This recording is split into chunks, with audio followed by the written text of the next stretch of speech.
Step one, create the space and make it okay to fail. Realize that it's a creative process. And I think getting kids to realize that it is in connecting dots that others aren't connecting that opportunity lies, and setting exercises for them to start connecting dots that others aren't seeing. This is Inspiring Design, where unique innovators come together to share their knowledge, share their insight, and keep us up to date with the latest industry trends. And here's your host, Rashan Senanayake. What's up, listeners? Welcome to Inspiring Design with Rashan Senanayake. This is where the best of the best brands, thought leaders, experts, and change makers come together to share their valuable insights, learnings, and experience. Our goal here is to be the missing link between education, design, and the industry. We're here to talk about one of the most important topics of today: the importance of creativity and innovation in education. It's one of the most global issues at the moment where a lot of change is taking place. So let's get straight into it and introduce our guest for today. He is one of the biggest inspirations to come out of Australia, and actually a personal favorite of mine. He has consistently shared the stage with Richard Branson, Tony Robbins, Gary Vaynerchuk, Grant Cardone, Harry Dent, and the list goes on. He's one of the most sought after speakers in the world. Not to mention the fact that he has been featured on Sky Business News, The Motley Show, William Shatner, Fox, ABC, NBC, the list goes on. On top of all this, he founded Reliable Education to be the top Amazon education program in the world. If you haven't guessed already who I'm about to bring on, yes, it's none other than Adam Hudson, the most annoying guy on YouTube. That's how a lot of people know me, as the most annoying guy on YouTube, at least in Australia. I'm not going to lie, it's exactly how I actually came across seeing your ads for the first time. Just 2 days ago, you were on my phone again. So. We spend a lot of money to annoy people there. Yeah, I can imagine. But mate, you've created an absolute beauty of a legacy here in Australia and now on a global scale. Can you share a little bit about what's the Adam Hudson story been so far? Yeah, so I'm a local Queensland boy, I guess from a very young age, I knew I wanted to be an entrepreneur. And as a kid, we're talking about education today, nobody sat me down and explained, this is what an entrepreneur is and what they do. If somebody had told me that in school and offered it as a subject, I would have been all in, because I just wasn't a good fit for normal education. So I finished grade 12, went straight to work in a 1-hour photo shop in the outskirts of Brisbane, a place called Browns Plains, and ran pizzas at night for Domino's. And then a friend of mine in the church that I was at sort of said, this kid seems ambitious, and tried to recruit me into Amway. And what was great about the Amway experience was that they got me reading personal development books. And so I got a copy of David or Douglas Schwartz's book, The Magic of Thinking Big. I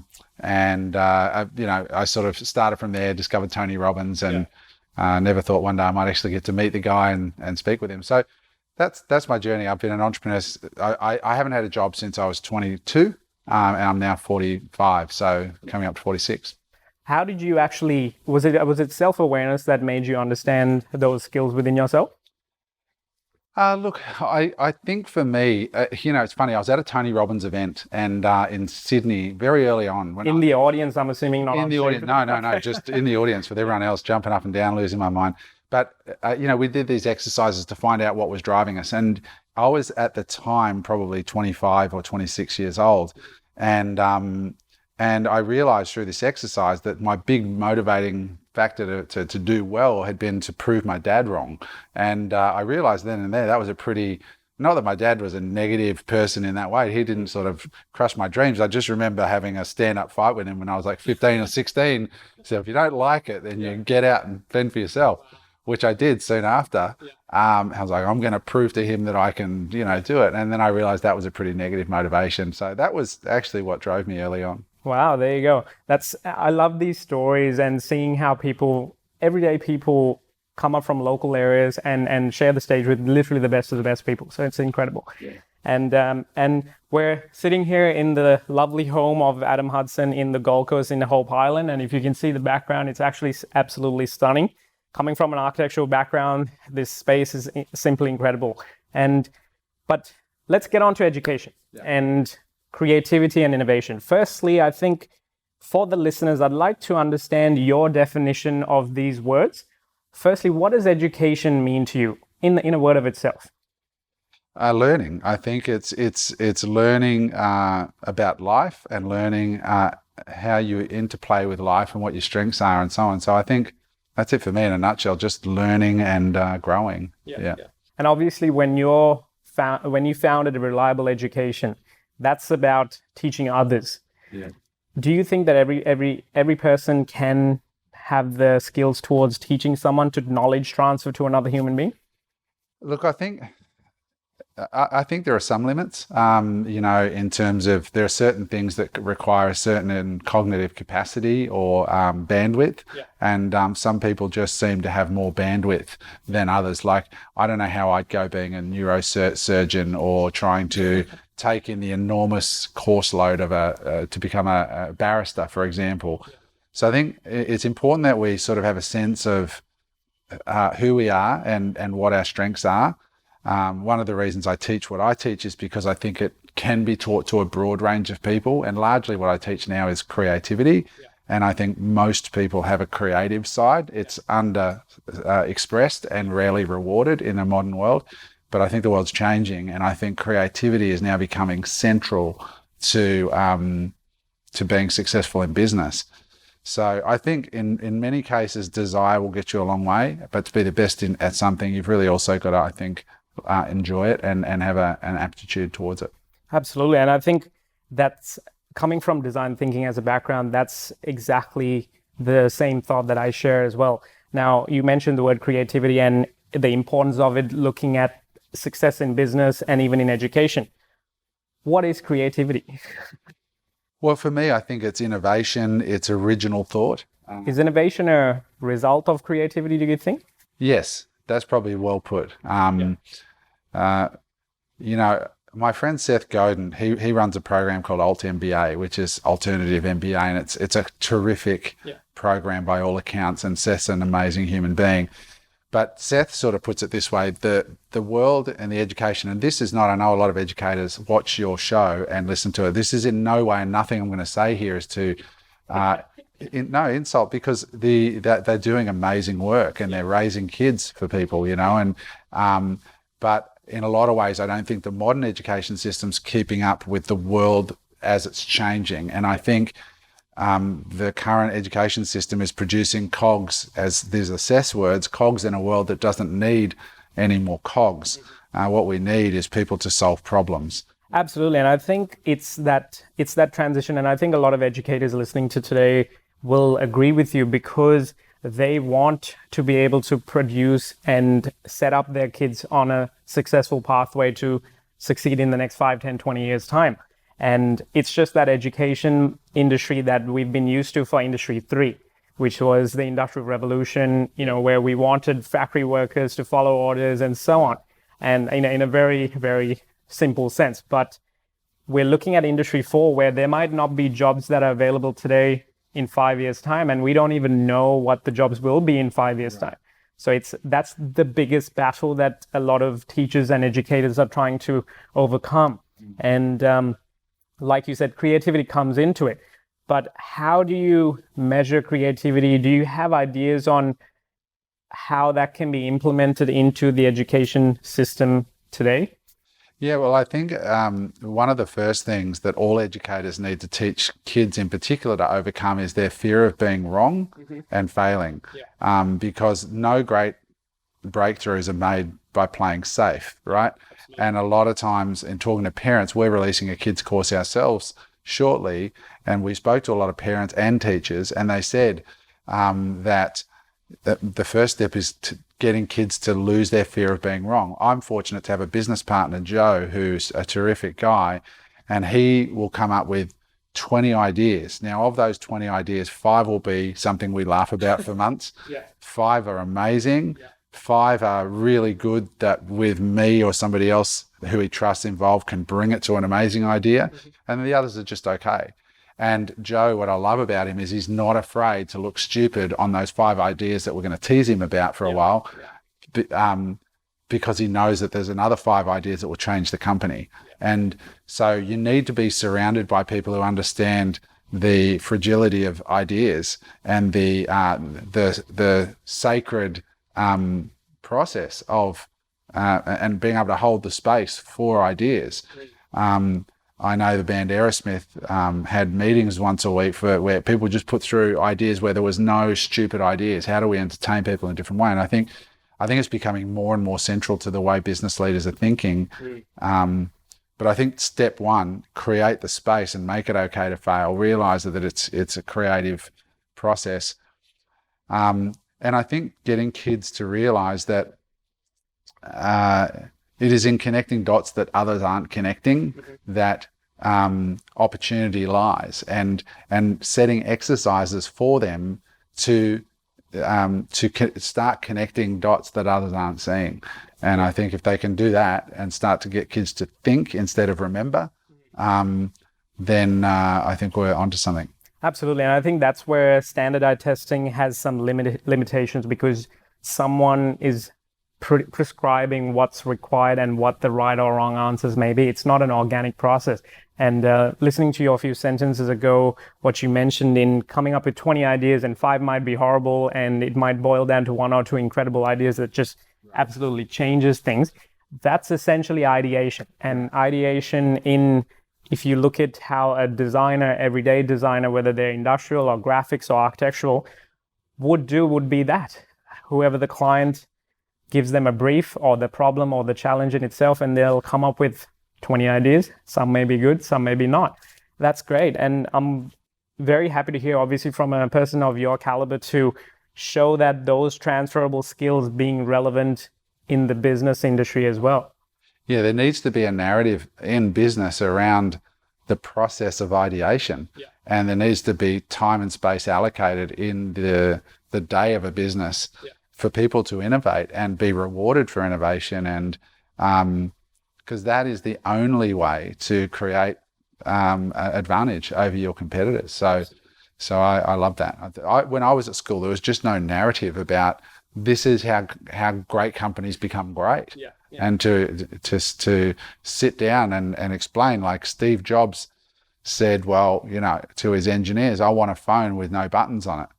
So like at the time, think about that. That's an extreme request. Absolutely. And Tony Robbins says, the quality of your life is going to be determined by the quality of the questions that you're asking. So getting kids to be aware, firstly, that they are asking questions constantly and answering them. And your brain, that's how your brain works, your mind. So when you can intervene in that process and start directing the questions instead of driving to work and saying, why is it always so busy? Why does that guy turn left? Why does that guy turn right? Why doesn't he? All those questions are just automatic to keep the brain occupied, but they're not leading to anywhere great. Whereas if you can ask a better question like, what is the best podcast I could listen to for the next 30 minutes while I'm in the traffic? I know the answer to that. You do, I bet. All of a sudden, you've transformed the direction of your life by intervening in the question-asking process. So, interesting. And I think what you mentioned there, the important thing is to make your students feel comfortable to be able to ask those questions. And if they feel like they're not going to get judged, or if they're not going to be told that they're wrong for saying something like your business part is stupid, if it won't be an environment where all ideas are accepted, then they're more likely to do that. And it's about facilitating those environments so they can ask those questions. And be encouraged to, and perhaps even rewarded for failing. Absolutely. And in our society, people are not rewarded for failure. And the one, I've lived overseas, as you know, in the US, and the one piece of Australian culture that I don't like is we punish people for failure. We hang it over their heads. We put them on a current affair. We brutalize failure, and it should be celebrated. And the media loves nothing better than a car crash. Now, if somebody is intentionally doing something bad, fine, have at it, right? But most failures are grounded in good intent, right? People are trying to do their best. So I always acknowledge people when they fail. I love it. If somebody's failed, I'm like, great, awesome. That means that you know what failure is. I don't trust people who haven't failed. And they're trying. Yeah, if people haven't failed, it means they haven't done anything to me, and therefore they don't have any experience. Well, I don't want somebody saying you're the best person in the world when I'm the only person they've ever met. Yeah. Right? Have some experience, right? So failure to me equals experience, and I start from the premise that most people are good. So I think at schools they need to actually incentivize and reward and recognize risk taking around thinking. Well, this is very interesting because I've recently had some conversations with some private schools that are doing some incredible work, and actually local here in the Gold Coast. And one of their core values in the school across all year levels, doesn't matter what subject they're doing, is fail forward. Perfect. Now failing is one thing. I feel like fail forward is a slightly different perception value of that same, I think, connotation of what failure entails. What are your thoughts on failing forward as opposed to just failure? Yeah, so I think it's about taking control of the narrative, right? So just this morning on my Instagram, I do a live once a day, but I literally said to people, get past the fact that it's all about you, right? When you start a business, right, you jump out of an airplane into a war, right? So you're jumping out the back. You've been in the plane preparing your parachute, which is your product or your service.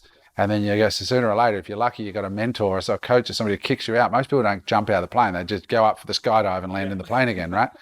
By going to the events and reading the books, but they never actually jump out of the plane. If you jump out of the plane, you parachute into this war zone and all of a sudden you're on the ground and there are live bullets around you, right? They're the other competitors that are in that space that you have chosen. Now, you've got to be certain that the gun you packed works, right? Now, sometimes because of inexperience, it doesn't work. You end up getting shot, right? But then you go, okay, the good thing is this war's not deadly, right? The good news is this is rubber bullets, this is paintball. You go back and say, geez, that disguise of the gun didn't work, or I didn't see that or that or that. And next time you jump out of the plane, you've got a better gun, you've got a better disguise, and you've got better lay of the land. And then sooner or later, if you keep jumping out of the planes, you'll end up going in and parachuting. You'll notice all the other people you're fighting against have just jumped out of the plane for the first time and you start winning. So, that fail forward just means don't take it so personally. There's almost nobody that succeeds. Yeah, don't release yourself of the responsibility. But Mark Zuckerberg's a freak. There's not many Mark Zuckerbergs in the world that start their first business and become a multi-billionaire. That's what the media loves to showcase because it's an amazing story. But for most of us, we've been shot every which way. We've got scars and bullet wounds. And people go, oh, you become successful. I've been doing this for 25 years. Yeah. The last 5 years I've become successful and managed to keep my success. But I got shot and stabbed and everything for 20 years preceding that. Yeah. And I think it's cultivating that mentality and I think the biggest challenge is we are a result of everything that has led up until this point. Yes. The conversations, the people, the countries we live in, the perceptions, the questions we ask, all of those things. So this is the responsibility and the power of, I think, a school and a university is because they're shaping that mentality, that personality almost of the future leaders, future innovators. And we use that term almost loosely because, let's face it, there's going to be 1,000 kids. Not everyone is going to be an innovator. Not everyone is going to be a leader. So it's making sure that we progress our civilization into that next level by facilitating that. Now, I think the thing that mentioned that almost triggered the thought to reach out to yourself was when you were speaking on stage with Richard Branson. And he's an incredible thought leader, literally one of the best in the world. And you mentioned that in Australia, we need to be able to teach these skill sets to allow Australians to be more competitive on a global stage. And it was creativity and innovation. What do you think is the impact of not using these skill sets within the schools as a country, looking at a global context?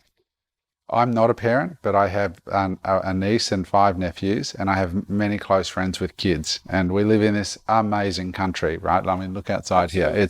There's people all over the world that would literally beg, borrow, and steal, and probably worse, to have what we're experiencing right now, having a beautiful home. And it's not just where we are, we have clean water, we have clean air, we don't have that many people in our country. It's safe, we've got great hospitals. So I think it's waking up every day, first of all, and remembering that we are the envy of the world, right? In so many ways.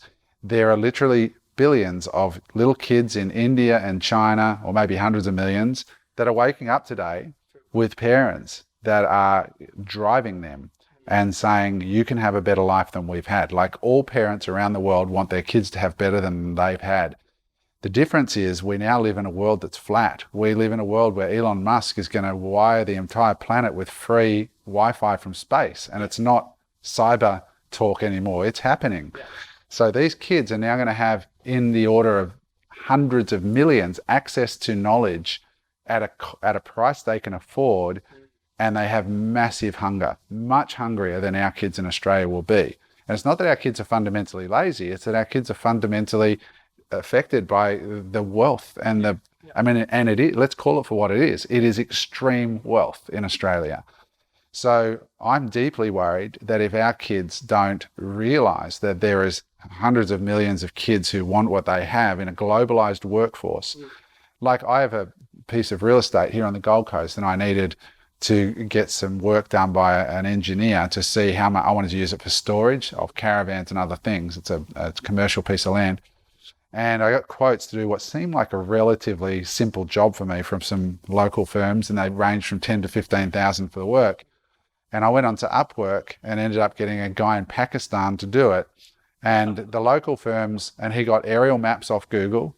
He accessed all the same information that the local firm had done. The local firm was quoting me 4 to 5 weeks. He had it done in 48 hours and charged me $300. $300 to get the same plans ending up in council. And I didn't trust it. So I went and hired another guy, and both of them were educated in Australia, but living over there.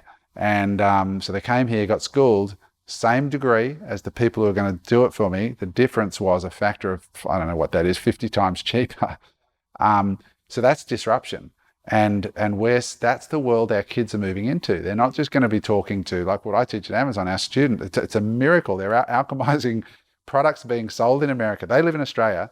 They're selling in America where they may have never been, to customers they'll never meet. They're sourcing from factories that don't even speak their language in a country they've probably never been to. And they're getting paid in US dollars, and they don't even touch the product anymore. When I was a kid, I was on a BMX bike riding around the suburbs, throwing newspapers out, getting swooped by Maggies and chased by dogs. That's how you made money. Kids today, there's a kid only just 5 minutes from where we're sitting right now doing 25,000 US dollars a month right now, and he's 12. While he's at school at TSS here on Southport, who's a student of ours. So can you imagine that? Can you imagine making 25,000 US dollars a month when you're 12 and you're still at school? That's US dollars. I'm talking over 30 grand a month. It's nearly 400,000 Australian dollars a year in sales. Margin's about 20%. He's 12. I think it's 25%, 12. I was in Sri Lanka when I was 12. Right. This kid's, I said, what's your motivation? He said, I want to make more at school while I'm being taught than my teachers are making teaching me. And he's doing it. And he's 12. So it just blows my mind, the world that we are skating into now. And, I worry about Aussie kids from that standpoint. We need to teach them. I interviewed Ida Buttrose recently, and she said, we've gotten too rich in Australia. And she's a chairwoman of the ABC today, and a terrific human being, like so smart and such a class act. But she's right. And we need to keep that hunger, and it's not a racism thing. It's just, we need to remain hungry. Absolutely. And I think this is something that a lot of international students, they have that point of view. When they come here, they're obviously coming from that same mentality. They want a better education. They're coming to this country to elevate themselves above pretty much everyone else in that country. And the way they work, and while they're working, while they're studying, they might have to hold 2 jobs while they're doing a full study course. They have to fend for themselves, live by themselves, do everything that local students sometimes don't have to do because they're living with their parents, or it's privilege. And they've been lucky enough, and it's actually to their detriment because they lose that hunger, like you said. And in the long run, though, it builds resilience for those students that have done the hard yards. And this is there's a long-term issue that I can see is if this current progression follows through, in the next 5, 10, 20 years time, Australia can innovate. We can think because we have the resources. We're a rich country that can produce that, but we're not utilizing the uniqueness that we have in the global society, which means even right now, we're actually shipping off to other countries to deliver on ideas that sometimes is produced in Australia. Mm-hmm. Whereas if it's actually been produced in Australia, if it's been housed here and we're delivering it to the rest of the world, the impact that has on the economy is much further and much better for the economy of Australia compared to giving it to the rest of the world. So this is the biggest problem that I think we're trying to solve at the moment as well. And Leanne Kemp, which is the Queensland's chief entrepreneur, her everyday job is immersing herself on the same thing. It's a challenge. Look, we need strong leadership in this country, but unfortunately, this is one of the hardest countries in the world to be a leader. You know, and the reason I say that is because we have absolutely no respect for politicians. So, I sat with John Howard, and we had John Howard speak at our event, and I visited him in Sydney at his offices, and he's the last of the statesmen in my view. But geez, you've got to have such fortitude to withstand the barrage of disrespect that we show our politicians in this country. And it's charming on one level, but it's also causing a lot of good people to go, why would I do that? Why wouldn't I just stay in the private sector and get rich? Because Australians are just, the one thing when I was living in America, and I learned a lot, I deepened my love of Australia massively by living in the US. But one thing I do like about Americans is they respect the office of their president. Sure, there's exceptions, and the media will highlight their exceptions, but even if they're from the other side of the aisle, there is still a degree of respect that goes with the fact that he or she is the current sitting president. Australians will throw shoes at the prime minister and call them this and that. And as I said, there's a balance. It's charming, but it's also, if we want better leadership, we've got to, enter into debate a little differently, I think. Yeah, absolutely. Going back into education. Now, to me, education can be in a formal setting like a high school or even a university, or even through reliable education or a professional development course, even a book. At the end of the day, it's about learning. It's a lifelong process. And since you are also in education and you constantly are upskilling people, showing them a knowledge and showing them information that hasn't been in their view until they go through that, if you had to design, this is a bit of a difficult question, I feel like, if you had to come up with an ideal school today, what does that school look like? Do you think they would have tests? Do you think they would have teachers or trainers or facilitators, whatever that label looks like? What should that model look like in your eyes, do you think? Well, it's interesting. I was very privileged to spend some time with a lady called Valerie who started a school here called Silkwood. If you haven't heard of it, look it up. It's almost impossible to get your child into. There's a waiting list for, as I understand it, years to try and get in there. And it's an open learning type of environment. Half of the classes are sitting out in the environment, like underneath trees. And it sounds hippie, but it's not as hippie as it sounds. And they're helping kids to discover what their interests are. And it's a fully, certified school. It's not like some commune. And they're just basically helping kids to encourage kids to find out what they're drawn to, what their strong points are, and teaching kids that there are some basics, right? But the real truth, in my opinion, is that we need to teach kids to be an expert at something rather than an expert at a wide range of things, right? So I think everyone needs basic math, basic English, and maybe some basic understanding of science, but not a lot. STEM skills. Yeah, if that's what they're called. Yeah, STEM skills. They need some of those basics, but it is, you're going to be much more valuable in the marketplace if you're outstanding at something and think of it a little bit like business. There has to be a market for that something. But look, I don't know. I can't begin to understand the complexities that the education system must be facing, because everybody's different and the world's changing. But I think that there definitely has to be some discussion of it's better to focus sooner as you can. And just diverting a little, I think the other thing Australia should consider is a gap year. I think that gap year concept, which comes out of, I think it's Europe and the US, the gap year is so important at the end of year 12 to ask these kids to go and now not only commit to 4 years or 6 or 8 years at university, but to put themselves in most cases into a huge amount of debt when they're 12. I mean, I see the kids down here on the Gold Coast partying at schoolies. They don't know who the hell they are. And to put them onto into that much debt when they really haven't had a chance to just go and feel the world out for a minute, I think is grossly irresponsible. And I think we really need to encourage kids to go and have a break, go and work at McDonald's, go and travel, go and backpack and do whatever they need to do to fund that. But go and embrace the world for a minute and just let the world run over them, beat them up a little bit. Go and do some charity work. We do charity work in Indonesia for eye surgeries. Go and do some of that, and then they'll come home different humans. Absolutely. And I think I recently interviewed a girl that had visited over 24 countries, and she's only 22. And it's incredible. And she 100% funded it herself and just worked 3-4 jobs, didn't go to parties, just because that was her clear vision. And her level of insight, empathy, and resilience that she has for her, she's going through the same studies, and she's a local girl here in Australia.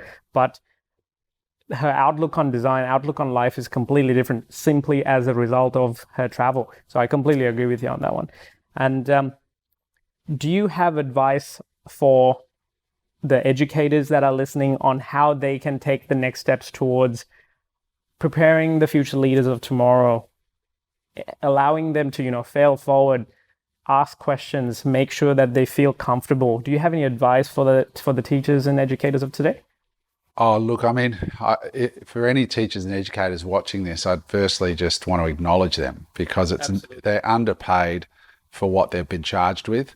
And I think that it's such noble work that they're doing. So that's the first thing. And I wouldn't presume to know more than them in so many ways.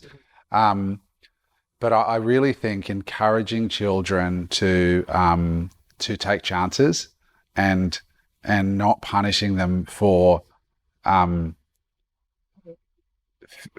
not fitting the mold, and not remembering something, and look to see. I think it's really hard when you're in a system that is a yes or no, or a right or wrong.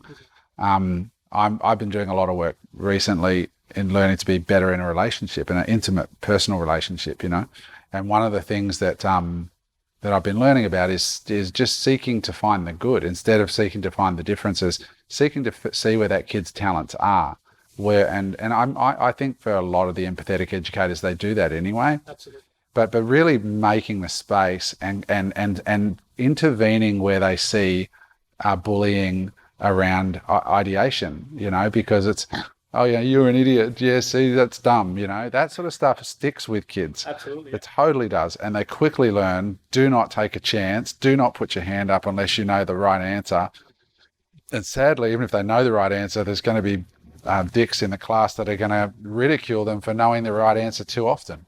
So, sorry about it's a quality problem. We've got boats going by. That's okay. That one's not too fancy. But, just really intervening as much as they can within the bounds of intervening when they see psychological damage being done, because that's what it is, and make it not okay to cut people down who are taking shit. I think that's valuable insight, and I meet a lot of teachers that have that passion. They genuinely get into teaching because they care about the students, but the system crushes that almost.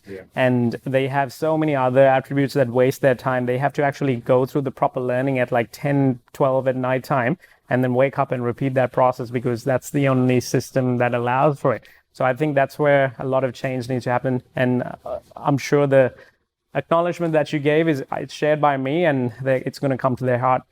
And lastly, one of the things I wanted to end with is, do you have advice for the younger listeners? So kids that are in high school now, kids that are going to be in university in the next 5 years, who are going to be in the industry in the following few years following that. Do you have any advice for them? First of all, give yourself a break, because there's so much pressure on you at school to be right most of the time and to know what you want as soon as you can. Yeah. Right? There's this pressure there. Have a little faith that who you are will be revealed in time through the natural course of life. So be your own best friend in that regard. And I'm not saying let yourself off the hook of accountability at all, but if it doesn't feel like it's quite fitting for you at the moment, that's okay. It didn't fit for me for the longest time. The best thing about getting older is you start to feel comfortable in your skin. The world starts to make sense slowly. I was a slow learner, and it only happened in the last 5 years that I really feel that I know who I am, what I'm supposed to be doing, and all that stuff. So just take that pressure off yourself. Try lots of things, right? Life, for want of a better metaphor, is a boxing match, right? You're going to be in the ring with life. And at first, you're going to, there's two ways you can do it. You can run around the ring and avoid being hit, or you can shape up and say, let's have a go at it. Stand up toe to toe. Yeah, and you are definitely going to get punched in the face. Absolutely. But when I learned boxing, which I did, one of the first things the coach said to me was, how are you feeling? Just as we're sort of shaping up. I said, oh, he said, you're nervous, right? I'm like, yeah, I'm nervous. And he punched me in the face. And he said, see, it didn't kill you. Yeah, just straight punch me in the face, right? Yeah. And in a way that he knew wouldn't make me run out. It's more the shock, I believe. It's the shock at first, okay? Because, kids, when they're coming up, their parents, meaning well, protect them from being punched in the face as much as they can. We've all got a mum that's overprotective, right? Doesn't want their little baby boy to be punched, but that's not life. Their job is to protect you long enough to get big enough to sustain the punch, but the punch is coming. So get out there, fail. It's okay to fail. As long as you haven't hedged everybody and you haven't done anything bad, it's okay to fail. The punch won't kill you. And then go out and get another punch. And the more punches that you take, and the more that you go, great, got the learning. I know that move now. I can see that one coming. That's how you get better. And there's no avoiding it. You're either going to run around and avoid it, or you're going to lean in and start taking hits. And do basic personal development. Read some books about how your emotions work. Read Anthony Robbins' Awaken the Giant Within and The Unlimited Power. And just basic personal development, the old stuff, setting goals with Zig Ziglar. Any of that stuff is great. I studied a podcast. Man, podcasts are just the biggest hack in the world for the young people today. The people and the minds that you can get access to and feel like you're sitting at the table with. Like you can literally sit at the table with Elon Musk while he gets interviewed by Joe Rogan for 3 hours as if you were sitting there with them, right? Smoking a joint right along with him, right? You can actually be in on that conversation. When I came up, there was nothing like that. So get into podcasts, feed your mind, but don't be afraid of failure. That would be my biggest thing for kids. Absolutely. Perfect, mate. Thank you so much for your time. My pleasure. Hope it helps your audience. Absolutely. That's it for today, folks. And if you haven't been inspired enough already, jump on to rashansenanayake.com/podcast to check out the show notes from today's episode and click on the direct links to check out the amazing work that Adam is doing with Reliable Education. Make sure to connect with him on Instagram and Facebook and deep dive into the amazing world of this man. Learn from him. Podcasts are an incredible way of learning. You get to sit at the table and access the minds of the best brands and thought leaders. So thank you so much, Adam. And till next time.